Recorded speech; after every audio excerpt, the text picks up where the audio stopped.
Cake বাজার পাইছো নাকি ডিপ ফ্রিজের কেক পাইছো যে 50 টাকার কেক খাইতে আসছো? দাদি 50 টাকা কেক দেন। এই তোর কাছে কেমন লাগলো রে? আমি তোর দাদি। আচ্ছা আচ্ছা আচ্ছা দাদি বাদে ভাবি 50 টাকা কেক দেন। আপু বল।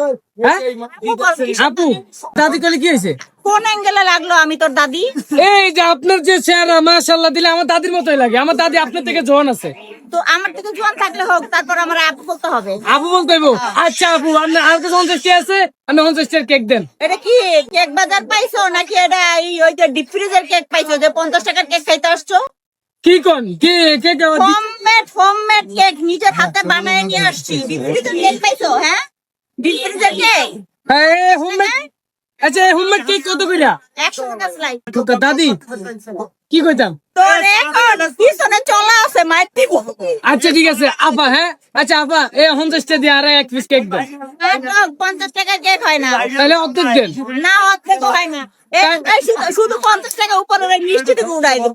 ওই নিচে ফুল দুগেরা ফুল। না, ফুল না, ফুলের উপরে মিষ্টি উড়াই দেব 50 টাকা। তাহলে দিবেন, বেশি কিছু দিবেন না? কেন দিবেন না? 50 টাকা কেক হয় না। ওই যে ডিপ ফ্রিজে রাখে না, ওই কেক হইতো। আচ্ছা আপনারা কোন জায়গায় দেখা হইলে আর 50 টাকা দিয়ে দিবনি, আপাতত 50 টাকা দেন। বাকি বাকি কেন ফাঁকি? তাহলে দিবেন না? না, 100 টাকা লাগবে? তাহলে 100 টাকা দিতে হইব। 100 টাকা দিলে এক স্লাইস দিব। আপনি গরিব মানুষ হিসেবে একটু সহযোগিতা করেন।